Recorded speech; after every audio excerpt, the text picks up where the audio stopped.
रविवार स्पेशल देवपूजा ते मऊ idli full family morning routine. नमस्कार मंडळी, मी Madhuri, welcome back to my channel. कसे आहेत सर्व? आजचा व्लॉग ना खूप स्पेशल आहे, कारण आज रविवार आणि रविवार म्हणजे फॅमिली, आराम आणि थोडं स्पेशल खाणं, हो की नाही? तर आज मी माझा पूर्ण मॉर्निंग रुटीन तुमच्यासोबत शेअर करणार आहे।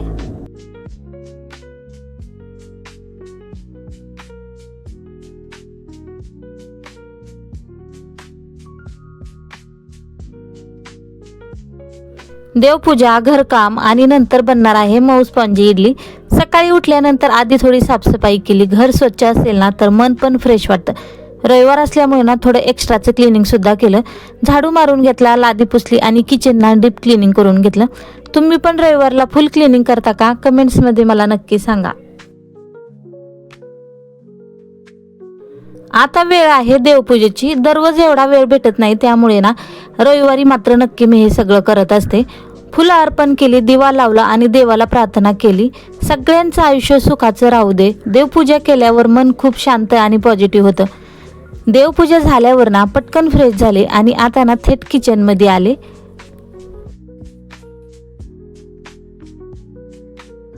काल सकाळीच ना तांदूळ आणि उडीद डाळ भिजत घातली होती आणि रात्री झोपताना ना हे सगळं वाटून ठेवलं, बॅटर वाटून ठेवलं होतं। बॅटर स्मूथ आणि फ्लफी झालं पाहिजे आणि मग ते 7 ते 8 तास फर्मट होऊ दिलं पाहिजे। बघा मग किती छान फुललेलं आहे। हेच सिक्रेट आहे आपल्या सॉफ्ट इडलीचं।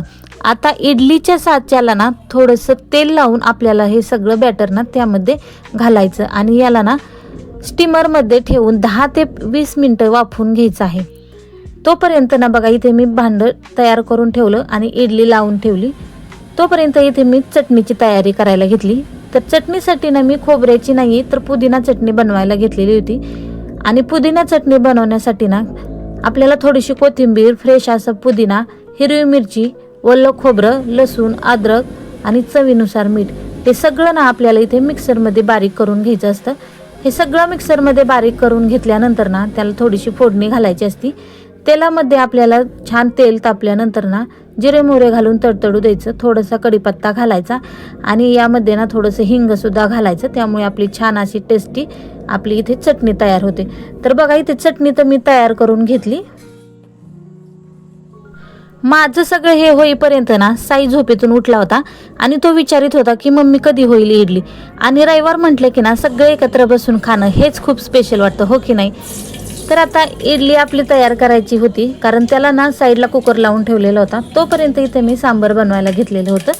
सांबार बनवण्यासाठी ना मी इथे तूर डाळ, कांदा, टोमॅटो, शेवग्याच्या शेंगा, भोपळा, कढीपत्ता, चिंचपाणी, मोहरी, तेल आणि लसूण, अद्रक सगळं आपल्याला ना हे सांबार बनवण्यासाठी लागतं। तर ते सुरुवातीला मी सगळ्यात आधी कढईमध्ये तेल टाकलं। तेल तापल्यानंतर ना त्यामध्ये थोडीशी जिरे मोहरी टाकून घेतली, नंतर कढीपत्ता टाकून घेतला। ते छान तडतडल्यानंतर ना अद्रक, लसूण आणि कोथिंबीर ह्याची ना मी पेस्ट करून घेतलेली होती, ते सुद्धा टाकून घेतलं।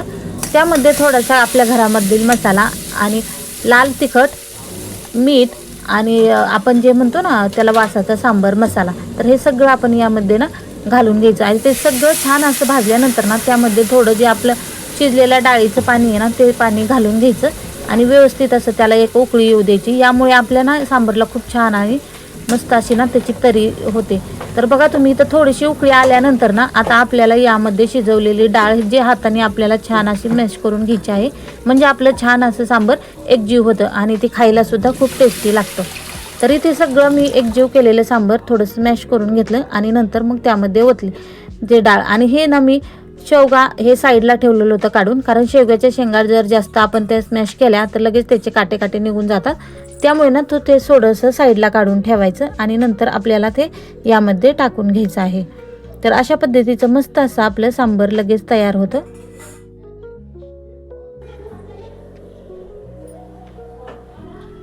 सांबार फोडणीला घातलं, चटणी सुद्धा बनवून झाली। आता नाही किचन वाट्यावर सगळं पसारा होता ना तो सगळा व्यवस्थित करून घेतला, कारण कुठलंही काम करताना जर किचन वाट्यावरती सगळं साहित्य असेल ना तर आपल्याला कामाला पटकन सुधारलं जात नाही, त्यामुळे आधी ना सगळं किचन वाटा साफ करून घेतला। आता आयुष्यात सगळं परफेक्ट नसतं, पण आपण प्रयत्न करणं कधीही थांबवायचं नाही। प्रत्येक छोट्या मोठ्या गोष्टी आपल्या आयुष्यात घडतच असतात आणि आतूनच आपण थोडं थोडं शिकत असतो. आज थोडं उद्या थोडं असं करून आपल्याला ना नक्कीच ते जमतं. स्वतःवर विश्वास ठेवा आणि जे आहे ना त्यात आनंदी राहा, कारण आनंदी मनाने सगळं काही आपलं सुंदर होत असतं. आता बघा, हे सगळं सुंदर असं आपलं सांबर तयार झालेलं होतं. त्यावरती मी थोडीशी कोथिंबीर घातली आणि मस्त असं आपलं सांबर इथे रेडी झालेलं होतं. आता जेव्हा पण आपण हे काही मुलांना खायला देतो ना आणि ते म्हणतात मुलं की मम्मी इडली खूप छान झाली किंवा आई हे एक पदार्थ खूप छान झाला, तर मग बस ह्याच्यासाठीच तर सगळं करत असतो ना आपण, हो की नाही?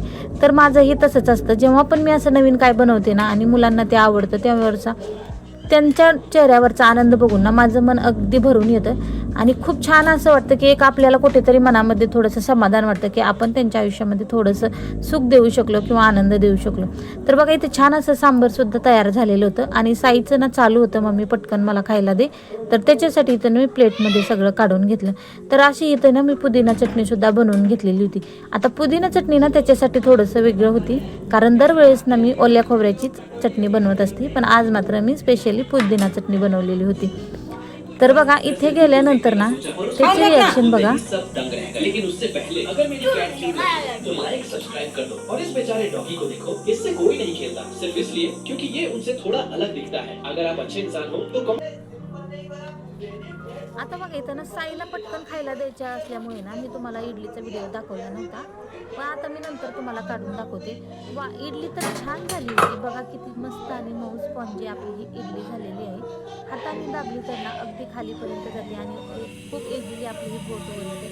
अगदी परफेक्ट अशी आपली ही इडली झालेली होती. कधी पण इडली बनवताना ना त्याचं बेटर आपलं परफेक्ट झालं पाहिजे आणि ते 7 ते 8 तास ना छान असं फॉर्मटसुद्धा झालं पाहिजे. त्यामुळे ना आपली इडली खूप छान होते आणि खाली चिटकतसुद्धा नाही. तुम्ही पाहू शकतात, खूप व्यवस्थित आणि मस्त अशा आपल्या इडल्या तयार होतात. आता यामध्ये एक सिक्रेट तुम्हाला घालायचं आहे. तुम्हाला जर मस्त असं फ्लफी इडलीचं पीठ बनवायचं असेल ना, तर तुम्ही त्यामध्ये थोडंसं पोहेसुद्धा घालू शकतात किंवा त्यामध्ये थोडीशी ना आपण मेथीचे दाणेसुद्धा घालू शकतो. तर हे सगळं केल्यामुळे ना मस्त अशी आपली इडली तयार होते आणि मऊसुद्धा खूप होते. अगदी होटाने सुद्धा सुटन अशा पद्धतीची आपली छान अशी इडली मऊसूद तयार झालेली होती. तर आजचा ना आपला छोटासा ब्लॉग होता. तर हा ब्लॉग तुम्हाला कसा वाटला आणि आवडला असेल तर आपल्या चॅनलला लाईक, शेअर, सबस्क्राईब करायला विसरू नका. तर बघा, मस्त अशी आपली ही इडली तयार झालेली होती.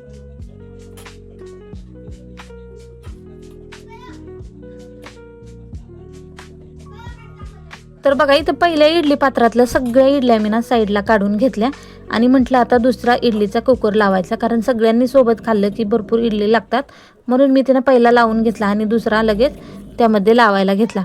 तरी ते छान अशा आपल्या सगळ्या इडल्या बाहेर निघालेल्या होत्या. कुठलीही इडली अजिबात चिटकलेली वगैरे नव्हती. मस्त अशी आपली ही इडली तयार झालेली होती. तर दुसरासुद्धा कुकर मी इथे लावून घेतला आणि आता हे वाफवण्यासाठी ठेवला. तर आपल्या चॅनलवरचा हा छोटासा ब्लॉग तुम्हाला आवडला असेल तर चॅनलला लाईक, शेअर, सबस्क्राईब करायला विसरू नका.